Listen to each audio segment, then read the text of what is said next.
नमस्कार प्रिय विद्यार्थियों। आज मैं आपके लिए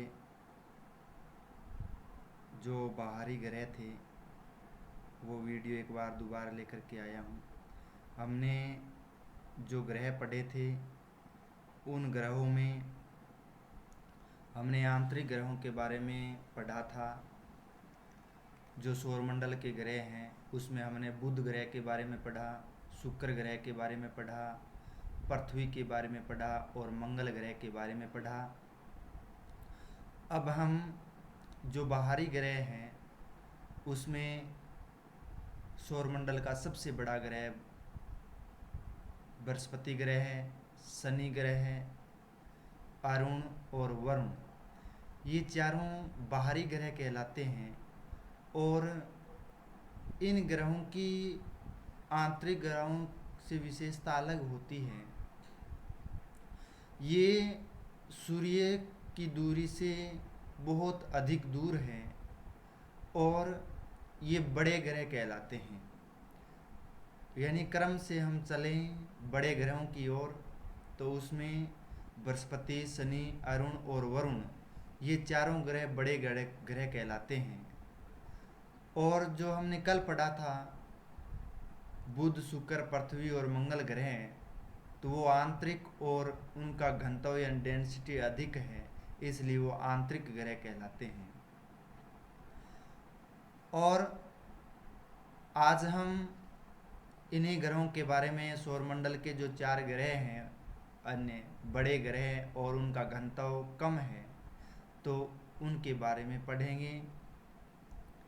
तो ये वीडियो उन सभी विद्यार्थियों के लिए हैं जो सीटी का एग्ज़ाम दे रहे हैं, ग्राम सेवक का दे रहे हैं, पटवारी की तैयारी कर रहे हैं, कांस्टेबल की तैयारी कर रहे हैं, रीट के लिए फर्स्ट ग्रेड और सेकंड ग्रेड में जो सिलेबस लगता है सौरमंडल का, तो उनके लिए बहुत ही उपयोगी रहने वाला है ये। इसके साथ साथ में यूजी और पीजी के जो विद्यार्थी है, सेमेस्टर के जो विद्यार्थी है, उन सभी विद्यार्थियों के लिए अति महत्वपूर्ण ये टॉपिक है। तो मैं आशा करता हूँ शुरू करने से पहले कि सभी विद्यार्थियों का प्रेम सहयोग ये इस वीडियो के माध्यम से बना रहे। तो आइए हम आज बृहस्पति ग्रह के बारे में पढ़ते हैं। तो बृहस्पति ग्रह हैं वो सौरमंडल का सबसे बड़ा ग्रह तो है ही है, परंतु ये सूर्य की दूरी से 5वें स्थान पर आता है। और हम डायग्राम अगर देखेंगे तो सौरमंडल के केंद्र में है वो सूर्य की स्थिति है यहाँ, और सूर्य से हम दूर जाएंगे तो ग्रहों के क्रम को अगर पढ़ें तो उसमें बुध है 1 नंबर पर, 2 नंबर पर शुक्र है, 3 नंबर पर हमारी पृथ्वी है जो अपने एक्स पर पश्चिम से पूर्व की ओर घूर्णन करती है, 4 नंबर पर मंगल आता है। ये आंतरिक ग्रह कहलाते हैं चारों। उसके बाद में ये बृहस्पति ग्रह आ गया। उसके बाद में शनि ग्रह आता है। शनि के बाद में अरुण ग्रह आता है, यानी जिसे यूरेनस ग्रह के नाम से जाना जाता है अरुण ग्रह को। और उसके लास्ट में जो 8 नंबर का जो ग्रह है वो वरुण है, यानी नेपच्यून ग्रह के नाम से जाना जाता है। तो इन ग्रहों के बारे में हम एक एक ग्रहों के बारे में हम चर्चा करेंगे। तो आइए हम सौरमंडल के सबसे बड़े ग्रह बृहस्पति ग्रह है उसकी मुख्य जो विशेषताएं हैं, उनका घूर्णन, परिक्रमण, उसके उपग्रह हैं या उसके कक्षीय झुकाव और सूर्य से दूरी, ये सब हम इस वीडियो के माध्यम से पढ़ने वाले हैं, विस्तार रूप से चर्चा करेंगे। तो सभी विद्यार्थी अपने नोटबुक निकाल करके तैयार रखें और अपने नोटबुक में ऐड करेंगे 1 नंबर टॉपिक। यह सौरमंडल का सबसे बड़ा ग्रह है। अभी आपको बताया था कि सौरमंडल के सबसे बड़े ग्रह की अगर बात करें तो वो बृहस्पति ग्रह आता है, और सूर्य की दूरी से ये 5वें स्थान पर आता है, और उसके क्षेत्रफल के आधार पर ये सबसे बड़ा ग्रह तो प्रथम स्थान पर आता है। और सबसे छोटा ग्रह कल के वीडियो में मैंने बताया था बुध ग्रह है, वो सबसे छोटा ग्रह है। बृहस्पति है वो सबसे बड़ा ग्रह है। एक बार मैं दोबारा बता देता हूँ। ग्रहों के क्षेत्र के आधार पर बृहस्पति ग्रह सबसे बड़ा, 2 नंबर पर शनि ग्रह, 3 नंबर पर अरुण ग्रह, 4 नंबर पर वरुण ग्रह, 5 नंबर पर हमारी पृथ्वी आती है, 6 नंबर पर शुक्र ग्रह आता है, 7 नंबर पर मंगल ग्रह आता है और 8वें नंबर पर है वो बुध ग्रह की स्थिति आती है। तो ये उनके क्षेत्रफल के आधार पर का घटते क्रम में है, यानी बड़े से छोटे क्रम में मैंने ग्रहों की स्थिति बताई है। तो बृहस्पति सबसे बड़ा और बुध सबसे छोटा है, और उसके साथ में जो हमारी पृथ्वी है वो 5वें स्थान पर है और सूर्य की दूरी से तीसरे स्थान पर है, अपनी कक्षा में घूर्णन और परिक्रमण करती है। दोनों यह सूर्य से दूरी से 5वें स्थान पर है, यानी सूर्य की दूरी से हमें अभी बताया था बुध शुक्र पृथ्वी मंगल के बाद में 5वें स्थान पर हमारा बृहस्पति ग्रह आता है। रोमन सभ्यता ने अपने देवता जुपिटर के नाम पर इसका नाम रखा था। तो बृहस्पति ग्रह को जुपिटर ग्रह कहते हैं, इंग्लिश में नाम हम पढ़ते हैं तो जुपिटर ग्रह के नाम से जानते हैं। तो ये एक रोमन सभ्यता के देवता के नाम के आधार पर इस ग्रह का नामकरण किया गया था, जो नाम रखा था जुपिटर, और जुपिटर बोलते हैं बृहस्पति ग्रह को। तो ये इनके रोमन सभ्यता के द्वारा नामकरण है वो किया गया था, यानी अधिकतर जो ग्रहों का नामकरण है वो रोमन सभ्यता से ही लिया गया है। वहाँ के राजाओं महाराजाओं के आधार पर या जल देवता के आधार पर है वो ग्रहों का नामकरण है वो किया गया है। इसके बाद में है पृथ्वी से देखने पर चंद्रमा और शुक्र के बाद तीसरा सबसे बड़ा चमकदार ग्रह है। यानी हम हमारी पृथ्वी पर हैं तो पृथ्वी से हम चंद्रमा को देखते हैं और भोर का तारा या सांझ का तारा शुक्र ग्रह को देखते हैं। उसी तरह से हम तीसरा जो सबसे बड़ा पृथ्वी से दिखाई देने वाला जो तारा या ग्रह है तो वो बृहस्पति ही ग्रह है, जिसे हम अपने खुले आंखों से हैं पृथ्वी से है वो देख सकते हैं। तो बृहस्पति ग्रह को यानी चंद्रमा और शुक्र के बाद में ये दिखाई देने वाला तीसरा ग्रह कहलाता है।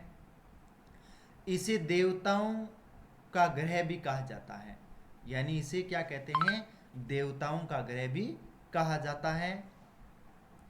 इस ग्रह के वायुमंडल में हाइड्रोजन और हीलियम गैसें हैं, यानी जो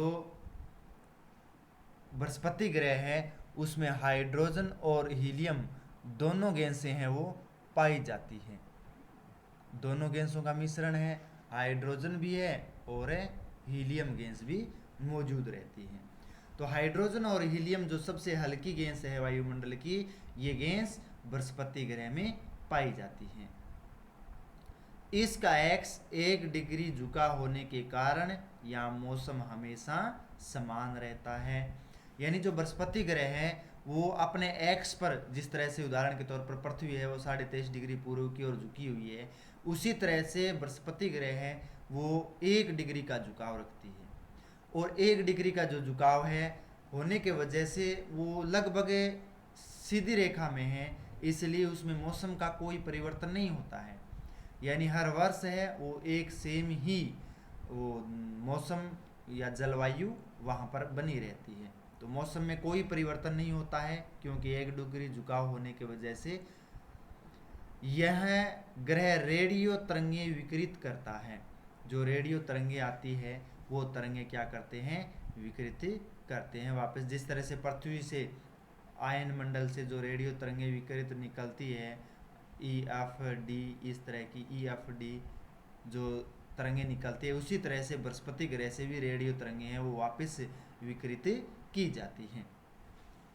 आइए हम अगले स्लाइड में चलते हैं और यहाँ पर हम देखते हैं कि उनकी ग्रह जो स्थिति है वो कितने करोड़ किलोमीटर है, वो सूर्य से दूरी है, कितनी घूर्णन है, परिक्रमण है, औसत घनत्व कितना है, एक्सियल झुकाव कितना है और उसके उपग्रहों की संख्या कितनी है। तो इसकी सूर्य से बात करें तो सूर्य से दूरी है वो 77.3 करोड़ किलोमीटर की बृहस्पति ग्रह की इसकी दूरी रहती है। यानी 77.3 करोड़ किलोमीटर सूर्य से दूरी है। यानी ये जो सूर्य है और ये बृहस्पति ग्रह है, इसके जो कोर की जो दूरी है यहाँ से लेकर के और यहाँ की जो दूरी है वो दूरी रहती है 77.3 करोड़ किलोमीटर की। तो बहुत अधिक दूरी रहती है और सूर्य की किरणें पहुंचने में बहुत अधिक समय लगता है। क्योंकि 17.3 करोड़ किलोमीटर की दूरी तय करता है तो उसमें काफ़ी समय लगता है। जिस तरह से पृथ्वी है वो औसत है 14.95 करोड़ किलोमीटर है, तो उसमें पृथ्वी की किरणें आने के लिए 8 मिनट और 16.6 सेकंड का समय या वक्त लेती है। उसी तरह से यहाँ बृहस्पति ग्रह पर भी सूर्य की किरणें आती है तो उसमें बहुत काफ़ी समय लगता है। तो दूरी काफ़ी है, यानी 17.3 करोड़ किलोमीटर की दूरी रहती है, ये चीज़ हमें याद रखनी है। उसके बाद में है घूर्णन की अवधि, यानी जो घूर्णन है वो अपने एक्स पर कितने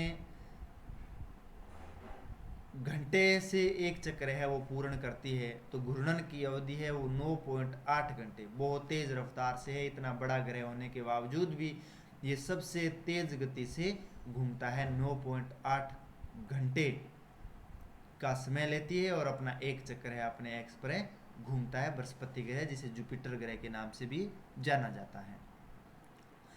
परिभ्रमण की अवधि अगर बात करें तो परिभ्रमण है वो 12 वर्ष, यानी सूर्य के चारों ओर जो चक्कर लगाते हैं, सूर्य के चारों ओर, ये देखो ये उसकी कक्षा है बृहस्पति ग्रह की, और पश्चिम से पूर्व की ओर इस तरह से ये परिक्रमण या परिभ्रमण करता है, तो उसे 12 वर्ष का समय लगता है। यानी अगर पृथ्वी पर कोई बच्चा जन्मा है और ये बृहस्पति ग्रह यहाँ से परिक्रमण या परिभ्रमण कर रहा है, यहाँ से शुरू किया है, तो उसको यहाँ से होकर के यहाँ तक आएगा, तब तक पृथ्वी का जो बच्चा है वो कितने वर्ष का हो जाएगा, 12 वर्ष का हो जाएगा। क्योंकि उसे एक अपना चक्कर पूरा करने में कितना समय लगता है, 12 वर्ष का समय लगता है। तो काफ़ी समय लगता है, क्योंकि उसकी कक्षा है वो क्या होती जाएगी, सूर्य से दूर जाएंगे सभी ग्रहों की कक्षाएं वो क्या होती जाएगी, बढ़ती जाएगी। जो ग्रह सूर्य के पास में होगा उसकी जो परिभ्रमण जो कक्षाएं हैं वो छोटी होगी, और जैसे जैसे दूर जाएंगे उसकी परिभ्रमण कक्षाएं क्या होती जाएगी, बढ़ती जाएगी। तो उसको परिभ्रमण करने में समय लगता है वो 12 वर्ष का समय लगता है। औसत घनत्व की अगर बात करें तो 1.3 इसका औसत घनत्व रहता है, डेंसिटी। तो औसत घनत्व 1.3 रहता है, क्योंकि जैसे जैसे सूर्य से दूर जाते हैं या बाहर की ओर जाते हैं तो उनका घनत्व बढ़ जाता है। ग्रहों का कोई भी ग्रह हो, 8 ग्रहों में जैसे जैसे हम सूर्य से दूर जाएंगे उसका घनत्व कम होता जाएगा और उसका आकार है वो बढ़ता जाएगा। ठीक है, तो बाहरी ग्रह है उनका आकार बढ़ रहा है और घनत्व कम हो रहा है। एक्सीय झुकाव 1 डिग्री है। 1 डिग्री होने की वजह से यहाँ पर मौसम है या मानसून है, जलवायु है, वो हमेशा के लिए क्या रहती है, समान रहती है, यानी मौसम में कोई परिवर्तन नहीं होता है। उसके बाद में हम देखते हैं कि उसकी उपग्रह की संख्या है वो कितनी है, तो वो 53 उपग्रहों की संख्या है। यानी टोटल जो बृहस्पति के उपग्रह है वो 53 उपग्रह हैं, और ये उपग्रहों की संख्या है वो कृत्रिम में है, जो प्राकृतिक और कृत्रिम दोनों है, उसमें बढ़ सकती है और यानी अब बढ़ती है। हर देश है वो परीक्षण करते हैं अपने अपने। तो इसमें हम मुख्य ग्रह में लेके आया हूँ आपके लिए, जो ईओ है, यूरोपा है, गैनीमेड है और कैलिस्टो है। और गैनीमेड जो ग्रह है वो बृहस्पति ग्रह का सबसे बड़ा ग्रह कहलाता है। तो ये इसके मुख्य ग्रह है और उपग्रह है बृहस्पति ग्रह के, और बृहस्पति ग्रह के 53 उपग्रह होते हैं। और 53 उपग्रह में मैं कुछ लेके आया हूँ, उनके नाम हैं ईओ, यूरोपा, गैनीमेड और कैलिस्टो। तो आप अपनी नोटबुक में ये लिखोगे और ये डायग्राम अवश्य बनाओगे। ये बृहस्पति ग्रह है, आप इस डायग्राम में देख रहे हैं, तो बृहस्पति ग्रह का डायग्राम और उसकी परिभ्रमण जो कक्षा है, ऑर्बिट है, वो भी आप साथ साथ में बनाते जाओगे। उसके बाद में आते हैं हम अगले ग्रह की ओर, और वो ग्रह रहेगा हमारा शनि ग्रह। तो 6 नंबर जो ग्रह आता है वो आता है शनि ग्रह। और शनि ग्रह है वो सौर मंडल में सूर्य की दूरी की अगर बात करें तो वो 6ठे स्थान पर आता है। यानी 6 नंबर पर जो ग्रह आता है वो शनि ग्रह की स्थिति रहती है, यानी दूरी के। और अगर उनके क्षेत्रफल की बात करें यानी बड़े ग्रह की बात करें तो वो दूसरे स्थान पर आते हैं। बृहस्पति सबसे बड़ा और शनि है वो दूसरा सबसे बड़ा ग्रह कहलाता है। तो और शनि ग्रह की जो स्थिति रहती है, ये बृहस्पति था, उसके बाद में ये हम शनि ग्रह पढ़ेंगे। तो ये शनि ग्रह उनकी ये कक्षाएं रहती है, ये देखो इस तरह की कक्षा रहती है। और इसकी कक्षा बृहस्पति ग्रह से बड़ी है क्योंकि ये बाहरी ग्रह है। बृहस्पति ग्रह सूर्य से और ज़्यादा दूर है, इसलिए इसकी कक्षा बड़ी है, तो उसको परिक्रमण करने में अधिक समय लगेगा। वो हम आंकड़े आगे देखेंगे। तो चलो चलते हैं शनि ग्रह की ओर, उसके एक एक टॉपिक पढ़ते हैं। पहला, यह बृहस्पति के बाद दूसरा सबसे बड़ा ग्रह है, यानी बृहस्पति ग्रह है उसके बाद का दूसरा सबसे बड़ा ग्रह कहलाता है। एक नंबर पर बृहस्पति ग्रह और 2 नंबर पर शनि ग्रह कहलाता है। दूसरा आते हैं, यह सूर्य से दूरी से 6वें स्थान पर है। आप क्रम से देख सकते हो, बुध, शुक्र, पृथ्वी 3, मंगल 4, बृहस्पति 5 और शनि 6ठे स्थान पर आता है। और क्षेत्रफल पर बृहस्पति सबसे बड़ा और शनि दूसरे स्थान पर आता है। तो ये क्षेत्रफल के आधार पर दूसरा और दूरी के आधार पर 6वें स्थान पर आता है। इस ग्रह पर हाइड्रोजन और हीलियम गैस मौजूद है, यानी बृहस्पति ग्रह की तरह ही इसमें हाइड्रोजन गैस भी है और हीलियम गैस भी पाई जाती है। और ये दोनों गैसें सबसे अधिक गैसें होती हैं। ठीक है, तो हाइड्रोजन और हीलियम गैस इस ग्रह पर पाई जाती है। आगे मुख्य लाइन है, शनि ग्रह का नाम धन और कृषि के रोमन देवता और बृहस्पति के पिता के नाम पर रखा गया है। जुपिटर, यानी जुपिटर जो नाम था वो उसके पिता शनि के, और शनि है धन और कृषि के रोमन देवता थे, उसके आधार पर है वो शनि ग्रह के बारे में नामकरण रखा गया है। अब ग्रह होते हैं कि शनि ग्रह लग गया है ना, कहते हैं ना, तो ये धन और कृषि के देवता है। इसको, इस ग्रह को हमेशा खुश रखना चाहिए, कहने का अर्थ है हमारी धार्मिक मान्यता है कि जब शनि खुश होता है तो सभी खुश होते हैं। तो इसलिए इसको धन और कृषि के देवता के नाम से जान जाते हैं। उसका नामकरण रोमन सभ्यता से लिया गया था और वहाँ का रोमन देवता था, इसलिए इसका नामकरण किया गया था। और जो बृहस्पति के पिता के नाम के आधार पर ही किया गया था, जुपिटर के आधार पर। तो आप देख रहे हैं शनि का ये नाम धन और कृषि के रोमन देवता के आधार पर ही नामकरण किया गया था। उसके बाद में आगे है, इस ग्रह पर बादलों का भी निर्माण होता है, यानी शनि ग्रह है, इस पर छिटपुट रूप के जो बादल हैं, यानी कम बादल बनते हैं पर तो कम रूप में बनते हैं। इस तरह जिस तरह से पृथ्वी पर क्षोभ मंडल में जो बादल बनते हैं उस तरह से नहीं बनते हैं। इसमें छितरे हुए रूप में, छिटपुट रूप में आपको बादल दिखाई देते हैं बृहस्पति ग्रह पर। तो बादलों का निर्माण होता है वो शनि ग्रह पर भी होता है।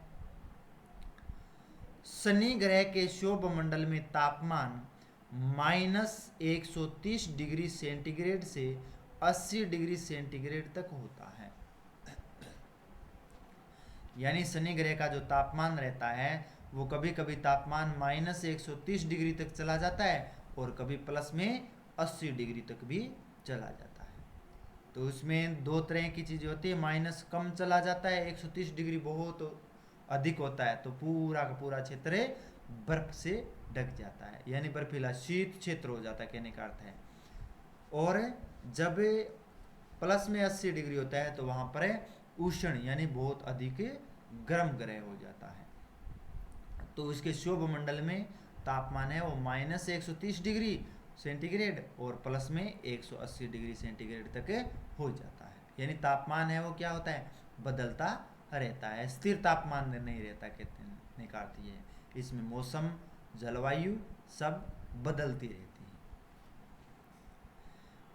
अगर इसके केंद्र के तापमान की बात करें, यानी शनि ग्रह के केंद्र का तापमान 11,700 डिग्री सेंटीग्रेड होता है। बहुत अधिक तापमान होता है केंद्र का, 11,700 डिग्री सेंटीग्रेड तापमान रहता है इसका केंद्र का तापमान। तो ये गर्म ग्रह भी कहलाता है और ठंडा ग्रह भी कहलाता है। क्योंकि गर्म ग्रह तो इसलिए क्योंकि इसका तापमान केंद्र का 11,700 डिग्री सेंटीग्रेड और कभी कभी 80 डिग्री हो जाता है, और माइनस में 130 डिग्री, इसलिए इसको ठंडा और गर्म है दोनों ग्रह के नाम से भी जाना जाता है। अब हम देखते हैं शनि ग्रह के जो आंकड़े हैं, सूर्य से कितनी दूरी है।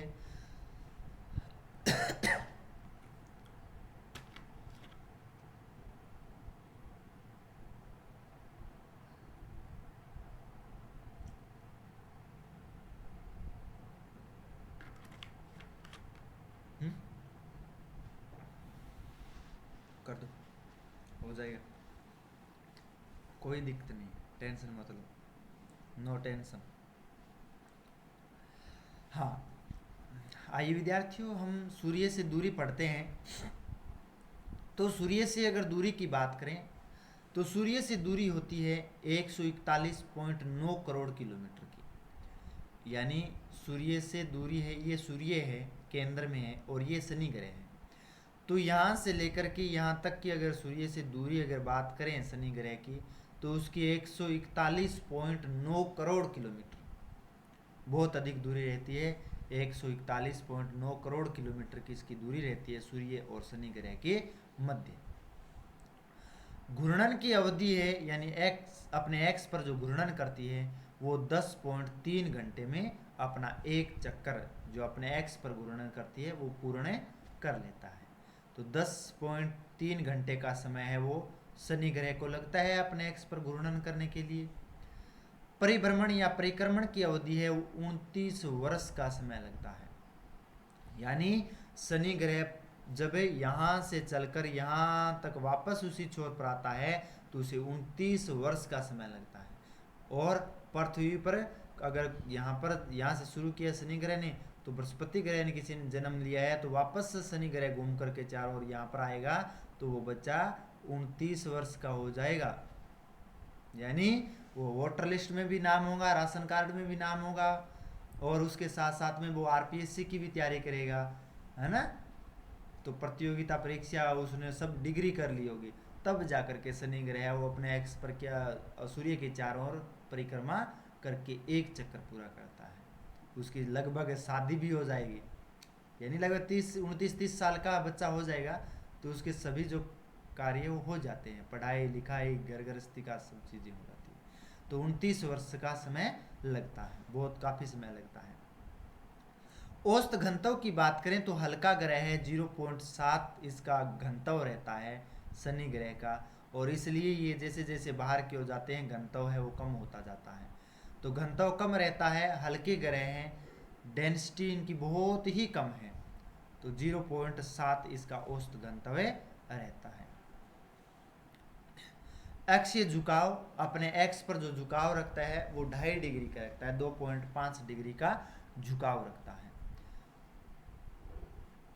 तो बृहस्पति ग्रह है उसका अक्षीय झुकाव अपनी किली पर जो झुकाव रहता है वो 2.5 डिग्री का रहता है,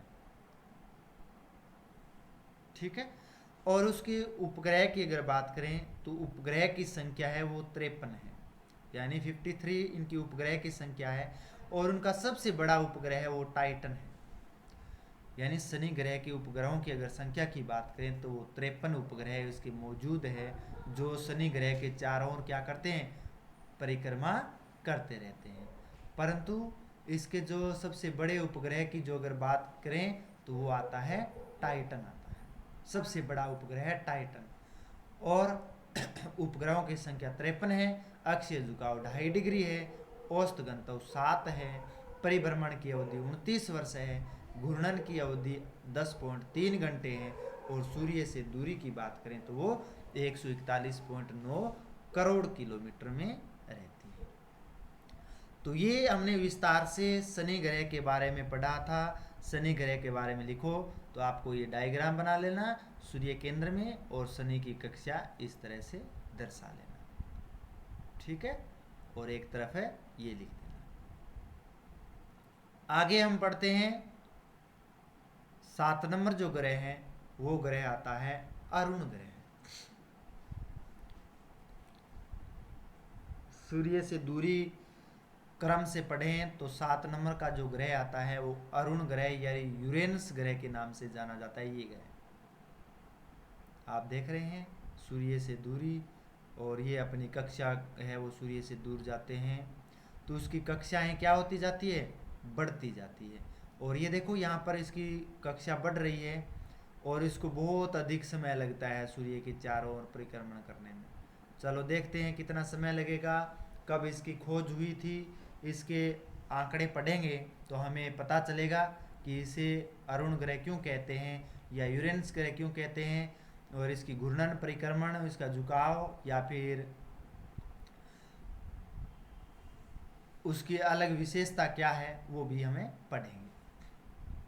देखिए यह ग्रह सूर्य से 7वें स्थान पर है। आप काउंट करोगे तो ये 7वें स्थान पर मिलेगा। बुध है, शुक्र, बृहस्पति 3, मंगल 4 नंबर पर, बृहस्पति 5 नंबर पर, शनि 6 नंबर पर और है अरुण 7 नंबर पर। यानी यूरेनस ग्रह है वो सूर्य से दूरी के हिसाब से 7वें स्थान पर आता है। ये क्वेश्चन पूछे जाते हैं आरपीएससी से लेकर के कांस्टेबल, पटवारी, ग्राम सेवक, सीईटी का एग्जाम दे रहे हैं बच्चे, उनमें भी पूछे जाते हैं। वो एक ग्रह उठाएगा और उसमें पूछेगा कि बृहस्पति है वो सूर्य से दूरी से किस क्रम में है, या फिर आपको 2 क्रम बता देंगे, 2 ग्रह के बारे में पूछेंगे, सूर्य से दूरी से बृहस्पति और अरुण ग्रह की क्रमश दूरी बताइए।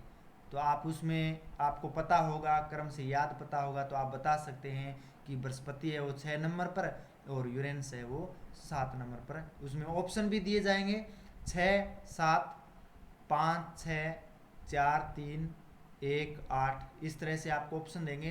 तो आपका जो ऑप्शन आपको याद रहेगा कि हाँ बृहस्पति है वो 6 नंबर पर हमने पढ़ा है और अरुण है वो 7 नंबर पर पढ़ा है, तो 6 और 7 का ऑप्शन होगा वो आपके लिए सही होगा। तो यह ग्रह सूर्य से 7वें स्थान पर आता है। इस ग्रह की खोज 1781 ईस्वी में सर विलियम हर्शल ने की थी।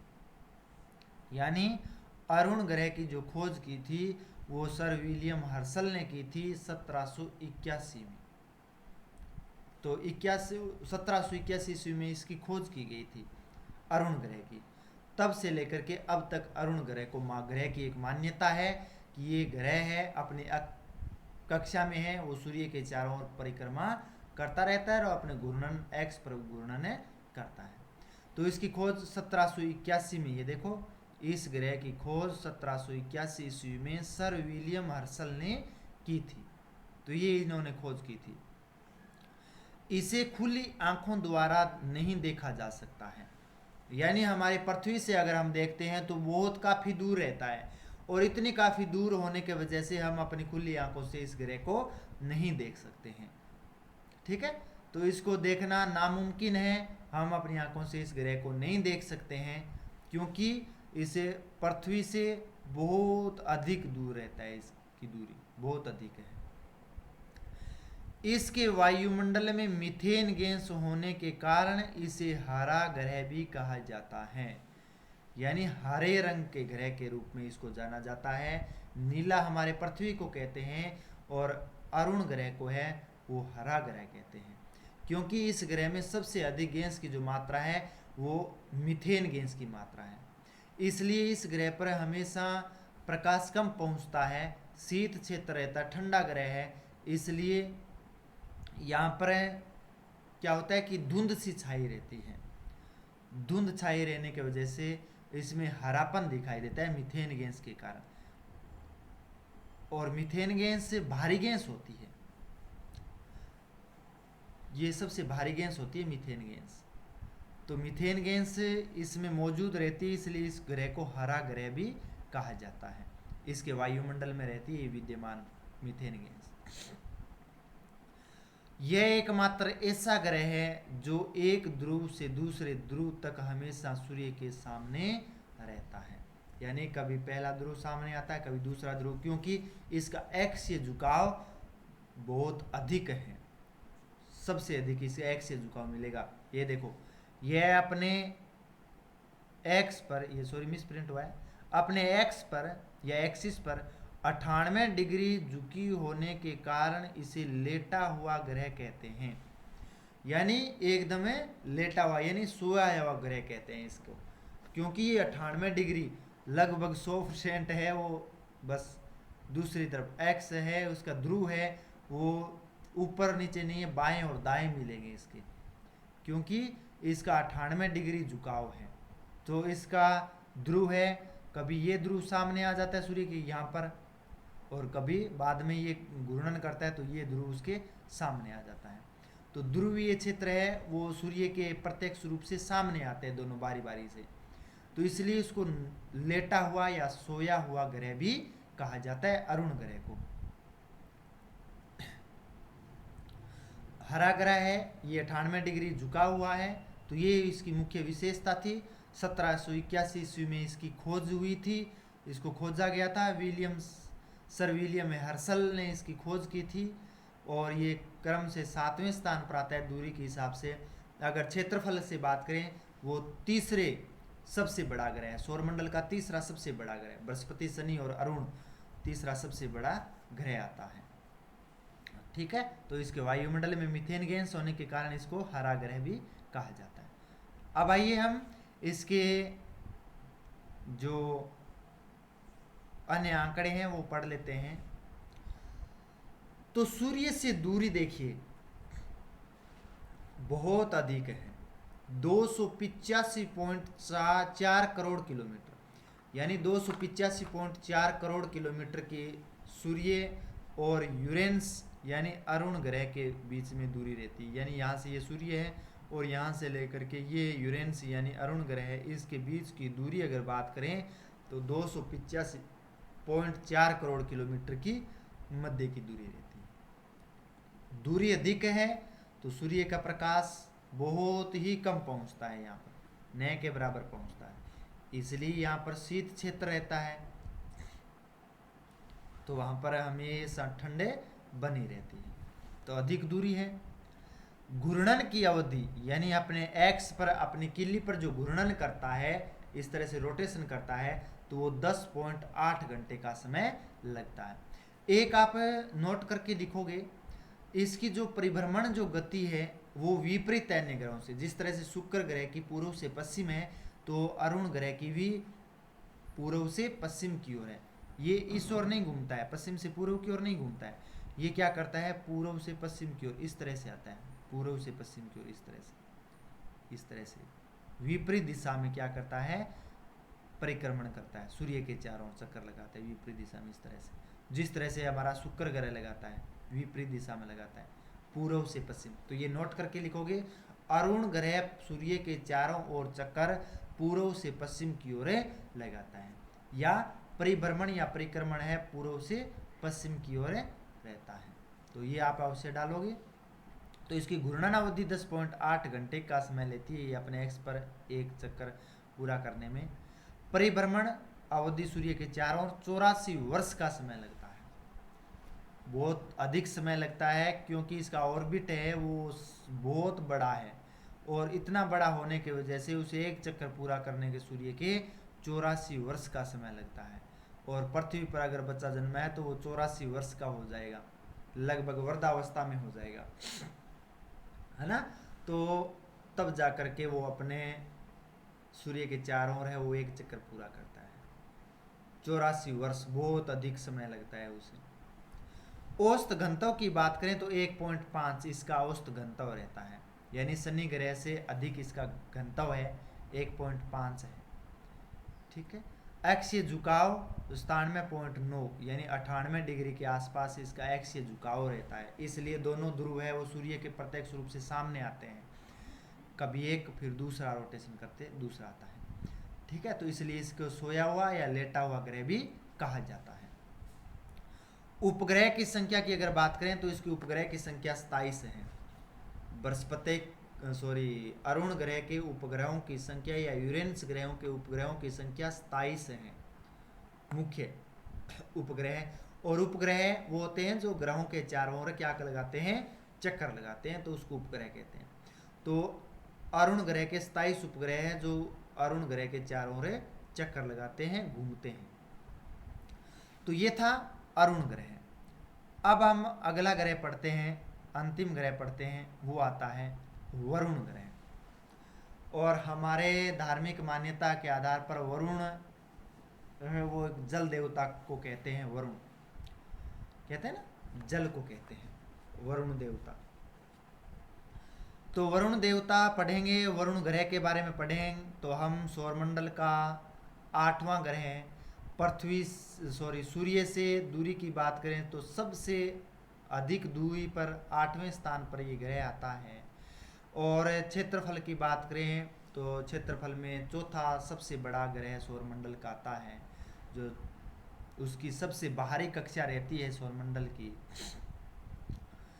आइए हम वरुण ग्रह के बारे में पढ़ते हैं। तो सूर्य से दूरी पर 8वें स्थान पर मौजूद है, यानी 8वें नंबर पर यह ग्रह रहता है, 8वें स्थान पर मौजूद है। इस ग्रह की खोज 23 सितंबर 1846 में की गई, यानी यूरेनस ग्रह के या फिर इसके अरुण ग्रह के बाद में इसकी खोज हुई थी। ठीक है, तो वरुण ग्रह की खोज है वो 1846 में की गई, 23 सितंबर 1846 में वरुण ग्रह को खोजा गया था, 23 सितंबर 1846 में। तो नोट करोगे और हाईलाइट कर देना इसको, यानी ये पूछे जाते हैं वरुण ग्रह की खोज कब की गई थी, 23 सितंबर 1846 को। तो हाईलाइट कर लेना अपनी नोटबुक में ये चीज़।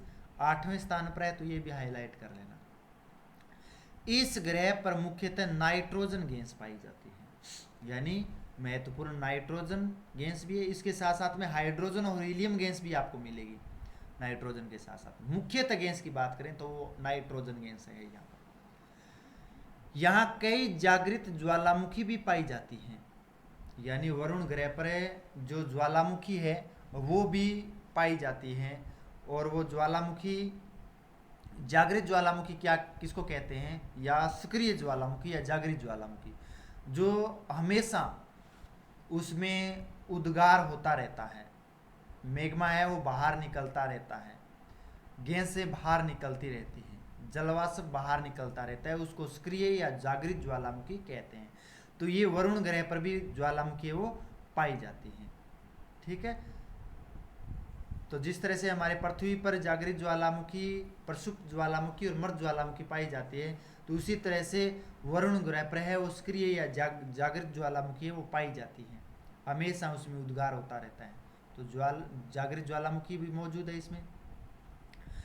इस ग्रह पर सूर्य का प्रकाश पहुंचने में 4 घंटे का समय लगता है, यानी सबसे अधिक दूरी पर है, यहां से लेकर के यहां तक अधिक दूरी है, और अधिक दूरी होने की वजह से इसको 4 घंटे का समय, 4 मिनट का नहीं 4 घंटे का समय लगता है, जब जाकर के वरुण ग्रह पर सूर्य की किरणें पहुंच पाती हैं। तो बहुत अधिक समय लगता है, 4 घंटे का समय सूर्य की किरणें पहुंचने में। पृथ्वी पर तो पहुंचने में 8 मिनट और 16.6 सेकंड का समय लगता है, क्योंकि ये सूर्य के तीसरे स्थान पर और नज़दीक में है, 14.95 करोड़ किलोमीटर की दूरी है, और ये सबसे अधिक दूरी पर होने की वजह से उसे 4 घंटे का समय लगता है। नामकरण समुद्र के रोमन देवता के नाम नेपच्यून, यानी नेपच्यून है, इन्हीं के नाम पर वरुण ग्रह नाम रखा गया था, यानी समुद्र के देवता या जल देवता कहते हैं तो नेपच्यून थे, और उनके आधार पर है नेपच्यून नाम रखा गया था, जिसका हिंदी में वरुण के नाम से जाना जाता है, जिसे हम वरुण देवता, जल देवता के रूप में जानते हैं। आगे हैं इसके बारे में आंकड़े। तो वो सूर्य से दूरी की अगर बात करें तो सूर्य से जो दूरी रहती है वो है 447.2 करोड़ किलोमीटर की, 447.2 करोड़ किलोमीटर की सूर्य से दूरी रहती है वरुण ग्रह की। ये सूर्य और ये वरुण ग्रह या नेपच्यून, इसके बीच की जो दूरी रहती है वो 447.2 करोड़ किलोमीटर की रहती है। हाईलाइट कर लेना, इसको अच्छी तरह से याद रखना। तो दूरी इतनी रहती है 447.2 करोड़ किलोमीटर की। घूर्णन की अवधि कितनी रहती है, 15.7 घंटे। अपने एक्स पर, अपने किली पर वो घूमती है, तो उसको जो समय लगता है वो लगता है 15.7 घंटे का समय लगता है, जब जाकर के अपने एक्स पर वो घूर्णन कर पाता है। परिभ्रमण यानी सूर्य के चारों ओर, ये जो अपनी कक्षा है उसके चारों ओर जो परिभ्रमण या परिक्रमण करता है तो उसको 165 दिन लगते हैं, है ना। तो पृथ्वी पर मानव है वो 2 बार जन्म ले ले, इतना समय लगता है। लगभग 82-83 वर्ष की उम्र होती है औसत, तो उसको 165 दिन लग रहे हैं। तो क्योंकि इसकी ऑर्बिट है वो सबसे बड़ा है, घूर्णन जो परिक्रमण है वो सबसे बड़ा है, इसकी कक्षा है वो, तो इसलिए इसको 165 दिन का समय लगता है। औसत घनत्व की बात करें तो औसत घनत्व इसको का है 2.0, ये इसका औसत घनत्व रहता है, 2.0 इसका औसत घनत्व है। अक्षीय झुकाव की बात करें तो वो 2 डिग्री इसका अक्षीय झुकाव है, यानी अपने एक्स पर 2 डिग्री ही झुका हुआ है, ज़्यादा नहीं झुका है, 2 डिग्री झुकाव है। उपग्रहों की संख्या की बात करें जो इसके चारों ओर चक्कर लगाते हैं तो उपग्रह है वो 13 उपग्रह मिलेंगे आपको, उपग्रहों की संख्या 13 है। तो यानी ये दूरी है 447.2 करोड़ किलोमीटर की, घूर्णन है 15.7 घंटे का समय लेता है, परिभ्रमण है 165 वर्ष समय लेता है, औसत घनत्व है वो 2.0 है, अक्षीय झुकाव 2 डिग्री है, उपग्रहों की संख्या 13 है। तो ये थे हमारे बाहरी ग्रह कहते हैं या सौरमंडल के सबसे बड़े ग्रह कहते हैं। तो इन चारों ग्रहों के बारे में हमने पढ़ा है, और इसके जो आंतरिक ग्रह हैं वो मैंने पहले से वीडियो आपको दे रखा है, तो वहाँ पर हम जा कर के मैं डिस्क्रिप्शन में इसकी लिंक दे दूँगा, तो उस लिंक पर जा कर के क्लिक करोगे तो आपको वहाँ पर ये वीडियो मिल जाएगा, तो आप उस वीडियो को देख सकते हैं अच्छी तरह से। सौरमंडल के जो आंतरिक ग्रह, ये सौरमंडल के बाहरी ग्रह हैं 4, यानी बृहस्पति, शनि, अरुण और वरुण, आप डायग्राम में भी ये देख रहे हैं। तो ये ग्रह आप इसकी अपनी नोटबुक में डायग्राम बना करके अच्छे से इसके नोट्स बनाओगे, अच्छे से लिखोगे, और मैं आशा करता हूँ कि पूर्ण रूप से आप याद करोगे। आने वाली प्रतियोगिता परीक्षा है तो उसमें मैं ज़्यादा से ज़्यादा कहूँगा कि इसमें से क्वेश्चन आपके आए और आपके याद हो, आपकी मंजिल तक आप पहुँचो, ये मैं आपको शुभकामनाएं देता हूँ। तो आप भी मुझे वीडियो के माध्यम से वो प्रेम प्यार बनाए रखें, ज़्यादा से ज़्यादा शेयर करें और ज़्यादा से ज़्यादा पूरा वीडियो देखने का प्रयास करें। आप जितना मेरा वीडियो पूरा देखोगे उतनी आपको अधिक समय में समझ में आएगा। तो जय जवान जय किसान, बहुत बहुत धन्यवाद।